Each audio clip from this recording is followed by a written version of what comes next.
Hi everyone. ഇന്നത്തെ സെഷനിൽ നമുക്ക് XML ഫയൽ ക്രിയേറ്റ് ചെയ്ത് നോക്കാം. അപ്പോൾ XML ഫയലിന്റെ യൂസ് എന്താണെന്ന് വെച്ചാൽ നമ്മുടെ ടെസ്റ്റ് കേസുകളെയൊക്കെ എക്സിക്യൂട്ട് ചെയ്യാൻ വേണ്ടിയിട്ടാണ് നമ്മൾ XML ഫയൽ ക്രിയേറ്റ് ചെയ്യുന്നത്. അപ്പോൾ ഇവിടെ നമ്മുടെ ഓരോ ക്ലാസ്സിലും നമ്മൾ ടെസ്റ്റ് അനോട്ടേഷൻ കൊടുത്തിട്ടുണ്ട്. ഓരോ ക്ലാസ്സും നമുക്ക് ഡയറക്റ്റ് എക്സിക്യൂട്ട് ചെയ്യാം അല്ലേ? ലാസ്റ്റ് വീഡിയോസിലൊക്കെ നമ്മൾ ചെയ്ത് എങ്ങനെയാന്ന് വെച്ചാൽ റൈറ്റ് ക്ലിക്ക് ചെയ്യുന്നു, റൺ ആസ് TestNG. ഇവിടെ നിന്ന് തന്നെ നമുക്ക് റൺ ആസ് TestNG എന്നുള്ള ഓപ്ഷൻ ഉണ്ട്. ഇവിടെ ക്ലിക്ക് ചെയ്ത് കൊടുത്തിട്ടുണ്ടെങ്കിൽ ഈ ക്ലാസ് എക്സിക്യൂട്ട് ആവും. അപ്പൊ എത്ര ടെസ്റ്റ് അനോട്ടേഷൻ നമ്മൾ കൊടുത്തിട്ടുണ്ടോ അത്രയും സെപ്പറേറ്റ് കേസസ് ആയിട്ട് അത് എക്സിക്യൂട്ട് ചെയ്ത് അതിന്റെ റിസൾട്ട് കാണിക്കും അല്ലെ?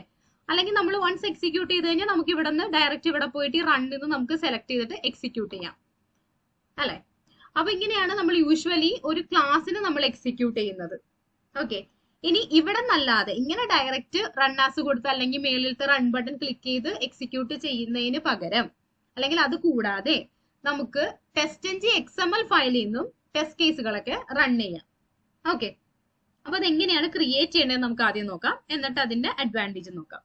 അപ്പൊ ഇവിടെ സെറ്റ് പ്രയോറിറ്റി എന്നുള്ള ക്ലാസിന്റെ ആണ് ഞാൻ ക്രിയേറ്റ് ചെയ്യാൻ ഉദ്ദേശിക്കുന്നതെങ്കിൽ ആ ക്ലാസ് സെലക്ട് ചെയ്യുക, റൈറ്റ് ക്ലിക്ക് ചെയ്യുക, ദെൻ ഇവിടെ TestNG എന്നുള്ള ഓപ്ഷൻ ഉണ്ടാവും. താഴേക്ക് വന്നു കഴിഞ്ഞാൽ TestNG സെക്കൻഡ് ലാസ്റ്റ് ഓപ്ഷൻ ആണ്. അവിടെ നിന്ന് കൺവേർട്ട് ടു TestNG എന്നുള്ള ഓപ്ഷൻ സെലക്ട് ചെയ്യാം, സെക്കൻഡ് ഓപ്ഷൻ. ഓക്കെ, അപ്പോൾ ഏത് ഫയലാണോ നിങ്ങൾക്ക് ക്രിയേറ്റ് ചെയ്യേണ്ടത് അതിനെ റൈറ്റ് ക്ലിക്ക് ചെയ്യുക, TestNGയിലേക്ക് വരിക, കൺവേർട്ട് ടു TestNG. ഓക്കെ, എന്നിട്ട് ഇതിൽ ക്ലിക്ക് ചെയ്യണം. ക്ലിക്ക് ചെയ്യുമ്പോൾ നമുക്കൊരു XML ഫോർമാറ്റിലുള്ള ഒരു ഫയലാണ് ഇവിടെ ജനറേറ്റ് ആവുന്നത്. കണ്ടോ, ജനറേറ്റ് testng.xml എന്നാണ് ഏറ്റവും ടോപ്പിൽ കിടക്കുന്നത്. ഇവിടെ നമ്മുടെ പ്രോജക്റ്റ് തന്നെയാണ് TestNG പ്രോജക്റ്റ് എന്നുള്ളതാണ് ഞാൻ എന്റെ പ്രോജക്റ്റിന് കൊടുത്ത പേര്. അപ്പൊ ആ പ്രോജക്റ്റിന്റെ ലൊക്കേഷനിലേക്കാണ് അത് സേവ് ആവാൻ വേണ്ടി പോകുന്നത്.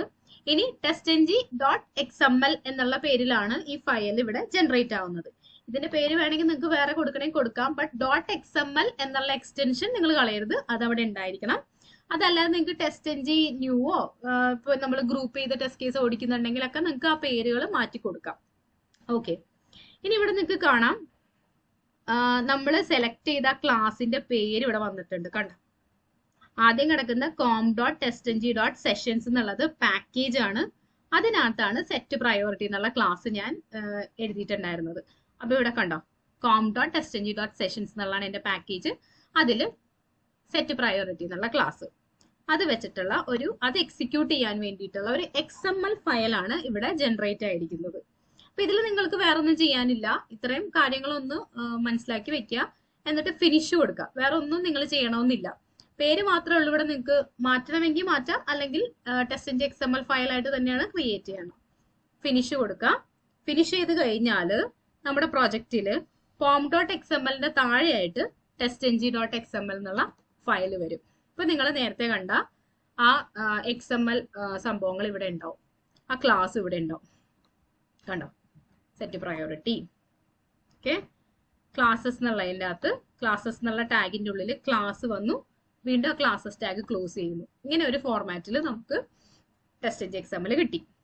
ഇനി എനിക്ക് ഈ TestNG XML എക്സിക്യൂട്ട് ചെയ്താലും നമ്മുടെ ടെസ്റ്റ് കേസ് വർക്കാവും, ആ സെറ്റ് പ്രയോറിറ്റി എന്നുള്ള ക്ലാസ് വർക്കാവും. ഓക്കെ, അപ്പൊ ഞാൻ അതിനെയാണ് എക്സിക്യൂട്ട് ചെയ്തത്. കണ്ടോ, സെറ്റ് പ്രയോറിറ്റി എന്നുള്ള ക്ലാസ് എക്സിക്യൂട്ട് ആയി. റിസൾട്ടിൽ വന്ന് നോക്കാം, 3 ടെസ്റ്റ് കേസുകൾ എക്സിക്യൂട്ട് ആയിട്ടുണ്ട്. കണ്ടോ, സെറ്റ് പ്രയോറിറ്റി. അതിനുള്ളിൽ പോയി നോക്കിക്കഴിഞ്ഞാൽ നമ്മുടെ ഇത് കണ്ടോ, ഈ ടെസ്റ്റ് ആദ്യത്തത് ഫോൾസ് ആണ്. നമ്മൾ എനേബിൾഡ് കീവേഡ് യൂസ് ചെയ്തുകൊണ്ടിട്ടാണ് നമ്മുടെ ആദ്യത്തെ ടെസ്റ്റ് കേസ് എക്സിക്യൂട്ട് ആവാതിരുന്നത്. ബാക്കി 3 എക്സിക്യൂട്ട് ആയിട്ടുണ്ട്. അപ്പൊ ഇങ്ങനെ നിങ്ങൾക്ക് TestNG XML നിന്ന് എക്സിക്യൂട്ട് ചെയ്യാൻ വേണ്ടിയിട്ടാണ് ഈ XML ഫയൽ നമ്മൾ ക്രിയേറ്റ് ചെയ്യുന്നത്. അപ്പോൾ എന്താണ് ഇതിന്റെ ഡിഫറൻസ്? നമ്മളിപ്പോ ഇവിടെ നിന്ന് എക്സിക്യൂട്ട് ചെയ്യുന്നതും XML ഫയലിൽ നിന്ന് എക്സിക്യൂട്ട് ചെയ്യുന്നതും തമ്മിൽ യാതൊരു എന്താ പറയുക വ്യത്യാസവും ഇല്ല.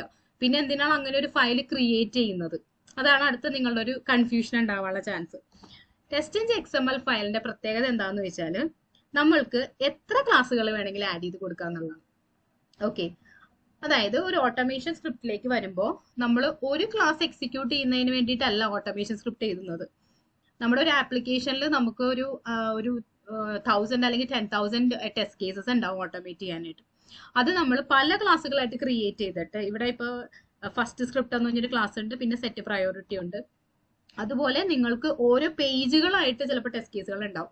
ലോഗിൻ പേജ്, ഹോം പേജ്, അല്ലെങ്കിൽ ഫംഗ്ഷനാലിറ്റി ബേസ്ഡ് നിങ്ങൾ ഓരോ ക്ലാസ്സുകൾ ക്രിയേറ്റ് ചെയ്തിട്ടായിരിക്കും ടെസ്റ്റ് കേസുകൾ എഴുതുന്നത്. ഓരോ ക്ലാസ്സിലും ചിലപ്പോൾ 30 or 40 ഡിപ്പെൻസ്, നിങ്ങളുടെ ഫംഗ്ഷനാലിറ്റിനെ ബേസ് ചെയ്ത് അത്രയും ടെസ്റ്റ് കേസുകൾ ഓരോ ക്ലാസ്സിലും ഉണ്ടാവും.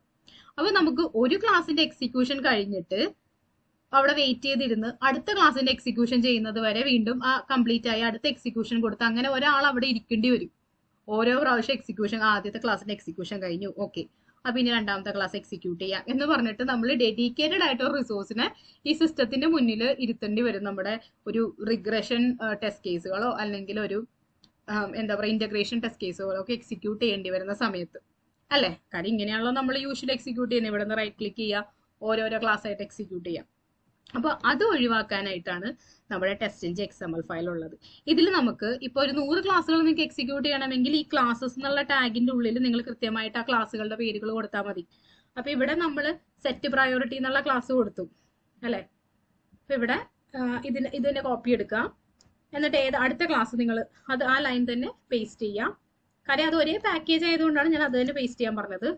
കാര്യം ഈ ഫസ്റ്റ് സ്ക്രിപ്റ്റും കൂടി ഇവിടെ എനിക്ക് ആഡ് ചെയ്യാൻ വേണ്ടിയിട്ടാണ്. അപ്പൊ സെയിം പാക്കേജിനകത്താണ് ഫസ്റ്റ് സ്ക്രിപ്റ്റ് കിടക്കുന്നത്. എന്നിട്ട് സെറ്റ് പ്രയോറിറ്റിക്ക് പകരം എന്ത് കൊടുക്കണം? ഫസ്റ്റ് സ്ക്രിപ്റ്റ് എന്ന് കൊടുക്കുക. അപ്പൊ സ്പെല്ലിംഗ് മിസ്റ്റേക്ക് ഇല്ലാതെ ടൈപ്പ് ചെയ്ത് കൊടുക്കണം. അപ്പൊ 2 ക്ലാസ്സുകൾ നിങ്ങൾ ഇങ്ങനെ കൊടുത്തു കഴിഞ്ഞിട്ട് എക്സിക്യൂട്ട് ചെയ്താൽ ഈ 2 ക്ലാസ്സും എക്സിക്യൂട്ട് ആവും. ഓക്കെ, ഇനി നിങ്ങൾ മൂന്നാമതൊരു ക്ലാസ് ക്രിയേറ്റ് ചെയ്യുന്ന സമയത്ത് ഇവിടെ ഒരു ക്ലാസ്സും കൂടി നിങ്ങൾ ക്രിയേറ്റ് ചെയ്ത് കുറച്ച് ടെസ്റ്റ് കേസുകൾ എഴുതി എന്ന് വിചാരിക്കാം. അപ്പോഴും നിങ്ങൾ TestNG XML ഫയലിൽ വന്നിട്ട് പുതിയൊരു ക്ലാസ് ടാഗ് തുറന്ന് നെയിം എന്നും പറഞ്ഞ് പാക്കേജ് തൊട്ടിട്ടുള്ള പേര് കൊടുത്തിട്ട് അടുത്ത ക്ലാസ് ആഡ് ചെയ്ത് കൊടുക്കുക. അങ്ങനെ എത്ര ക്ലാസ്സുകൾ ആ പ്രോജക്റ്റിലുണ്ടോ അതെല്ലാം നിങ്ങൾക്ക് ഇവിടെ ആഡ് ചെയ്യാം. Okay, end of the day അല്ലെങ്കിൽ എൻഡ് ഓഫ് നിങ്ങളുടെ ആ ഒരു സ്പ്രിന്റ് തീരുമ്പോഴോ അല്ലെങ്കിൽ ആ കംപ്ലീറ്റ് പ്രോജക്റ്റിന്റെ എക്സിക്യൂഷൻ ടൈം ആവുന്ന സമയത്തോ നിങ്ങൾക്ക് ഫുൾ എക്സിക്യൂട്ട് ചെയ്യണം, ഒരു റിഗ്രഷൻ മൊത്തം എക്സിക്യൂട്ട് ചെയ്യണം എന്നാണെങ്കിൽ നിങ്ങൾ ഓരോരോ ക്ലാസ് ആയിട്ട് റൺ ചെയ്യേണ്ട. TestNG XML ഫയൽ വന്നിട്ട് സെലക്ട് ചെയ്യുക, ഇത് റൺ ചെയ്യുക, റൺ ആസ് TestNG, ഇത് റൺ ചെയ്താൽ മതി. അപ്പൊ നിങ്ങൾക്ക് 2 ക്ലാസ്സുകളും എക്സിക്യൂട്ട് ആവും. ഇപ്പൊ ഇവിടെ 2 ഉള്ളൂ, അതുകൊണ്ട് 2 എക്സിക്യൂട്ട് ആവും. നിങ്ങളുടെ എത്ര ക്ലാസ്സസ് ഉണ്ടോ അത്രയും എക്സിക്യൂട്ട് ആവും. ഇനി നമുക്ക് ഇതിന്റെ റിസൾട്ട് ഒന്ന് നോക്കാം. കണ്ടോ, ആദ്യത്തെ നമ്മുടെ ഫസ്റ്റ് സ്ക്രിപ്റ്റ്, അതിൽ നമ്മൾ ഒന്നും കൊടുത്തില്ലല്ലോ. ആദ്യത്തെ ക്ലാസ്സിൽ ചുമ്മാ സ്ക്രിപ്റ്റ് ക്രിയേറ്റ് ചെയ്ത് നിങ്ങളെ കാണിക്കാൻ വേണ്ടി ഞാൻ എഴുതിയതാണ്. ടെസ്റ്റ് കേസ് 1, 2, 3 എന്നും പറഞ്ഞ് നമ്മൾ എത്രണ്ണാണ് 3 ടെസ്റ്റുകൾ ക്രിയേറ്റ് ചെയ്തിരുന്നു. സ്ക്രിപ്റ്റ് 1, സ്ക്രിപ്റ്റ് 2, സ്ക്രിപ്റ്റ് 3 ഇത്രേ ഉണ്ടായിരുന്നുള്ളൂ. അപ്പൊ ആദ്യം ഇതാണ് എക്സിക്യൂട്ട് ആയത്, കണ്ടോ, അത് എക്സിക്യൂട്ട് ആയി. അതിനകത്തുള്ള ടെസ്റ്റ് കേസുകൾ ഫസ്റ്റ് ഈ കാണുന്ന ക്ലാസ് ആണ്, ദെൻ അതിലുള്ള 3 ടെസ്റ്റ് കേസുകൾ എക്സിക്യൂട്ട് ആയി. പിന്നെ രണ്ടാമത് അതേ പാക്കേജിൽ തന്നെയുള്ള സെറ്റ് പ്രയോറിറ്റി എന്നുള്ള ക്ലാസ് എക്സിക്യൂട്ട് ആയി. അതിലെയും 3 ടെസ്റ്റുകളാണ് ഉണ്ടായിരുന്നത്. ഒരെണ്ണം ഞാൻ പറഞ്ഞല്ലോ ഡിസേബിൾ ചെയ്ത് നമ്മൾ വെച്ചിരിക്കുകയായിരുന്നു. അപ്പൊ അതുകൊണ്ട് അത് 3 എക്സിക്യൂട്ട് ആയി. അങ്ങനെ നിങ്ങളുടെ എത്ര ക്ലാസ്സുകളുണ്ടോ അത്രയും ക്ലാസ്സുകളും അതിനുള്ളിൽ എത്ര ടെസ്റ്റ് കേസുകളുണ്ടോ അതിന്റെ ലിസ്റ്റും നല്ല വൃത്തിയായിട്ട് TestNG XML എക്സിക്യൂട്ട് ചെയ്ത് റിസൾട്ട് കാണിച്ചോളൂ. അപ്പൊ നിങ്ങളത് എക്സിക്യൂഷൻ കഴിഞ്ഞിട്ട് 1 by 1 ആയിട്ട് എക്സിക്യൂട്ട് ചെയ്യാനായിട്ട് ഇരുന്ന് നിങ്ങളുടെ ടൈം കളയേണ്ട ആവശ്യം ഉണ്ടാവില്ല. അപ്പൊ ഇതാണ് TestNG XML ഫയലിന്റെ അഡ്വാൻറ്റേജ് എന്ന് പറയുന്നത്. ഓക്കെ, പിന്നെ നിങ്ങൾ ഇതിങ്ങനെ ആഡ് ചെയ്ത് കൊടുക്കുന്ന ഒരു കേസ് ഞാൻ പറഞ്ഞല്ലോ, ഇങ്ങനെയാണ് നിങ്ങൾ ആഡ് ചെയ്ത് കൊടുക്കേണ്ടത് എന്നുള്ളത്. അതിന് പകരം ഇവിടെ നിങ്ങൾ ഒന്നിൽ കൂടുതൽ ക്ലാസ്സുകൾ ഉണ്ട്, നിങ്ങൾക്ക് ഏതൊക്കെ ക്ലാസ് വേണം എന്നുള്ളത് വേണമെങ്കിൽ നിങ്ങൾ ഇവിടെ കൺട്രോൾ പ്രസ് ചെയ്ത് സെലക്ട് ചെയ്ത് കഴിഞ്ഞാൽ, ഇപ്പൊ എല്ലാം കഴിഞ്ഞിട്ടാണ് നിങ്ങൾ TestNG XML ഫയൽ ക്രിയേറ്റ് ചെയ്യുന്നതെങ്കിൽ നിങ്ങൾക്ക് ഇവിടെ പ്രസ് ചെയ്യാം. എന്നിട്ട് ഇവിടെ നിന്ന് കൺവേർട്ട് ടു TestNG രണ്ടും സെലക്ട് ചെയ്തതിന് ശേഷം കൺവേർട്ട് TestNG കൊടുത്തു കഴിഞ്ഞാൽ 2 ക്ലാസ്സുകൾ ആഡ് ആയിട്ട്, എത്ര ക്ലാസ് ഉണ്ടോ അത്രയും ക്ലാസ്സുകൾ ആഡ് ആയിട്ട് ഓട്ടോമാറ്റിക്കലി വരും. ഓക്കെ, എത്ര നിങ്ങൾക്ക് ആഡ് ചെയ്യണം അതൊക്കെ നിങ്ങൾക്ക് സെലക്ട് ചെയ്തിട്ട് റൈറ്റ് ക്ലിക്ക് ചെയ്യാം. അല്ല ആണെങ്കിൽ 2 ക്ലാസ് ആകുമ്പോൾ യൂഷ്വലി നമ്മൾ എങ്ങനെയാണ് ചെയ്യാന്ന് വെച്ചാൽ 2 ക്ലാസ്സുകൾ ആകുമ്പോൾ തന്നെ നമ്മൾ TestNG XML ഫയൽ ക്രിയേറ്റ് ചെയ്യും. 3ാമത്തെ ക്ലാസ് തൊട്ട് നമ്മൾ ആഡ് ചെയ്ത് കൊടുക്കും. കാര്യം 2 ക്ലാസ് തൊട്ടാണല്ലോ നമുക്ക് ഇതിന്റെ യൂസ് വരണം. ഒരെണ്ണം ഉണ്ടെങ്കിൽ നമുക്ക് ഡയറക്റ്റ് എക്സിക്യൂട്ട് ചെയ്യാമല്ലോ. ബാക്കിയുള്ളത് നമ്മൾ ഓരോ 1 by 1 ആയിട്ട് ആഡ് ചെയ്ത് കൊടുക്കും. ഓരോ ക്ലാസ് ക്രിയേറ്റ് ചെയ്ത് കഴിയുമ്പോഴും നമ്മൾ XML ഫയലിലേക്ക് ആഡ് ചെയ്ത് പോകാറാണ് യൂഷ്വലി ചെയ്യുന്നത്. അപ്പൊ നിങ്ങൾക്ക് 2 രീതിയിലും ചെയ്യാം. എല്ലാം കൂടി സെലക്ട് ചെയ്തിട്ട് ലാസ്റ്റ് വന്നിട്ട് ഒരു XML ഫയൽ ക്രിയേറ്റ് ചെയ്യണേ അങ്ങനെ ചെയ്യാം, അല്ലെങ്കിൽ ഇതുപോലെ ആഡ് ചെയ്ത് കൊടുത്തും ചെയ്യാം.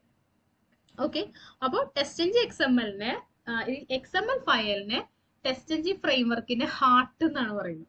ഓക്കെ, അപ്പൊ അത്ര ഇമ്പോർട്ടന്റ് ആയിട്ടുള്ള ഒരു സംഭവമാണ് XML ഫയൽ. അപ്പൊ ക്രിയേറ്റ് ചെയ്ത് നോക്കാം. Okay, thank you.